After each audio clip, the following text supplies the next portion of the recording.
America, meet Bartholomew Thomas Stupak, a Democratic member of Congress who is currently making the most of his 15 minutes of fame.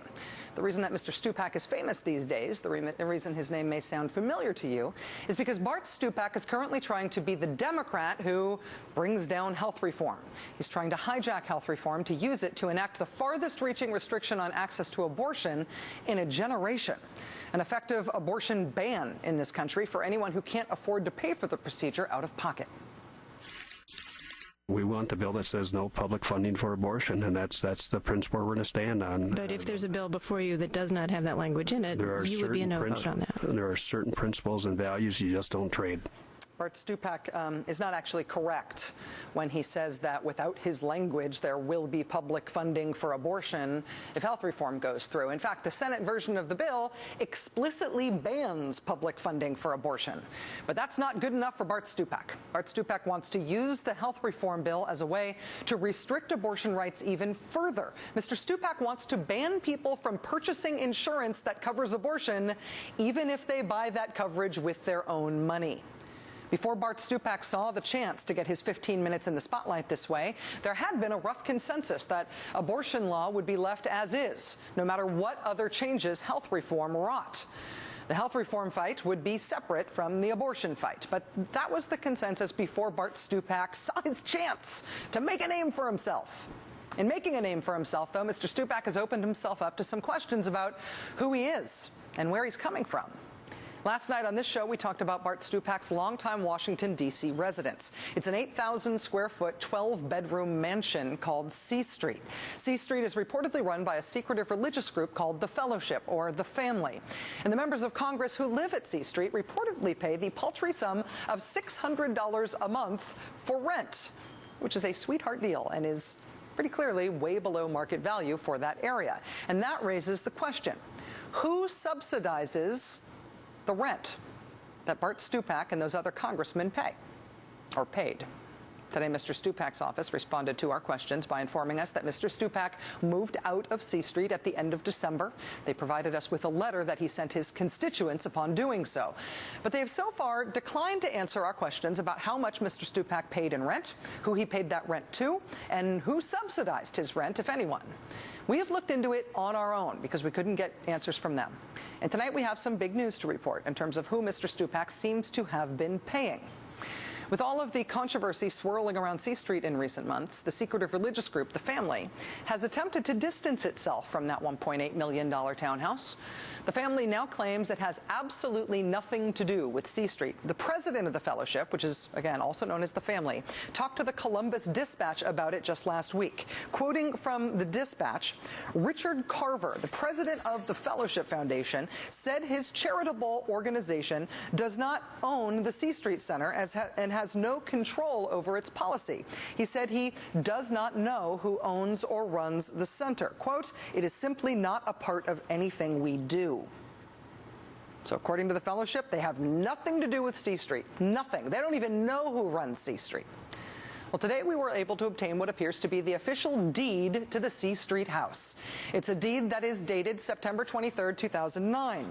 It's a deed that appears to change the ownership of the property from a group called Youth with a Mission to an organization called C Street Center Incorporated. Signing on behalf of C Street Center Incorporated is that group's secretary, Marty B. Sherman. Who's Marty B. Sherman?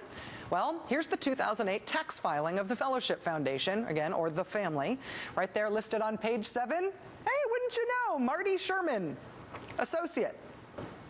So the Family claims they have nothing to do with C Street, and yet one of their associates is the person who's listed on the deed to C Street. The mystery deepens. Now, you know, the Family is known to be a very secretive group. And one of the things we noted as being a little weird in our coverage of this last night was that Bart Stupak keeps going out of his way to say that he's never signed an oath of secrecy around C Street. And indeed, in the letter to his constituents that his office gave to us today, he reiterates, quote, "I have never been asked to sign a contract or oath of secrecy concerning C Street or its residents." Why does he keep bringing this up? Turns out that not that long ago, when talking about C Street to the press, Bart Stupak told the Los Angeles Times that he kind of did abide by a code of secrecy when it came to C Street and the family. His quote to the LA Times when they asked him about C Street was this, quote, "We sort of don't talk to the press about the house." The reason this is important is because Bart Stupak continues to deny having anything at all to do with this secretive religious group, the family. But check this out. In 2002, when Bart Stupak was living at C Street, he's lived there for years. When he was living there in 2002, an associate of the family described for the press the arrangement that the family had with the members of Congress who lived at that house. And this is how the family described it. You ready? Quote, "A lot of men don't have an extra $1,500 to rent an apartment. So the fellowship house does that for those who are part of the fellowship." The LA Times noting that rent is $600 per month for each resident. So the questions remain tonight. Was Bart Stupak paying the family rent to live at C Street? Was the family subsidizing Mr. Stupak's rent, which seems to have been well below market rate? Why would the family be subsidizing Bart Stupak's rent if he wasn't, as he says, a member of the group, when the family admits that they subsidize rent for their members? And why exactly is the family claiming to have no ties to this house when tax and property records indicate that it clearly does? Bottom line here, as Bart Stupak tries to shut down health reform for an anti-abortion stunt that won't succeed but will make him famous, who's been paying Bart Stupak's rent in Washington all these years? Has he reported it? And why won't he answer questions about it? Joining us now is the Reverend Eric Williams, senior pastor at North Congregational United Church of Christ in Columbus, Ohio. He and 12 other pastors have filed a complaint with the Internal Revenue Service challenging C Street's tax-exempt status. Pastor Williams, thank you very much for your time tonight. My pleasure. Glad to join you. The C Street house, as you know, is officially listed for tax purposes as a church. What prompted you and this group of other pastors to want to challenge that status? Exactly that. When I actually watching your show, when I heard you talking about those sex scandals and these elite, powerful men seeking counseling at a boarding house that they called themselves a church, that's when my ear perked up. I thought another Washington scandal, but when anyone begins to represent themselves as a church, that's when I pay attention. As a pastor yourself, what concerns you the most about the being a church in terms of its tax-exempt status? Are you worried that people who essentially abuse that status sort of cheapen it for people who deserve it? Well, that's right. I'm concerned about maintaining the historic role the church has played in our society all these years. And when somebody's presenting themselves as a church, and yet when you begin to ask questions about their activities, their reporting, their membership, and you find out it doesn't look like a church at all, then you say, well, what's the benefit they get from that? And the benefit, I believe, is lack of transparency, complete opacity. We don't know the revenue, we don't know their membership, we don't know their activities, we don't know the extent of their influence at all.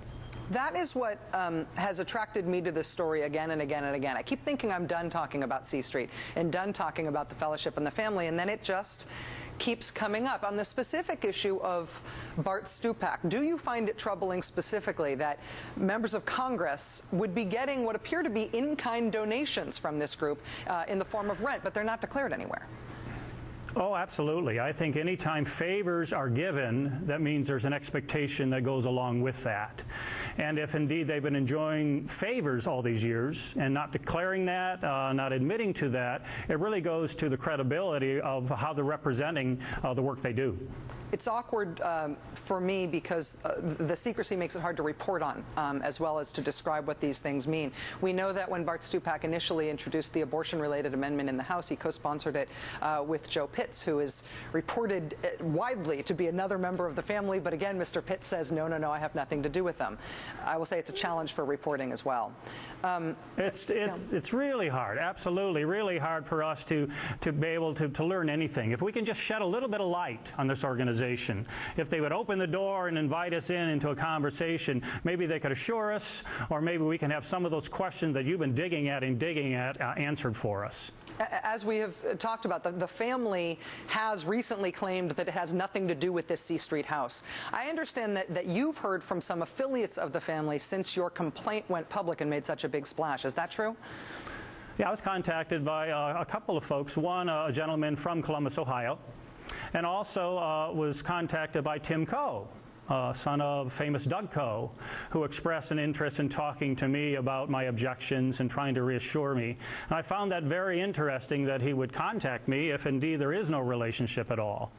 I hear your implication there. The Reverend Eric Williams. Yeah, sorry, go ahead.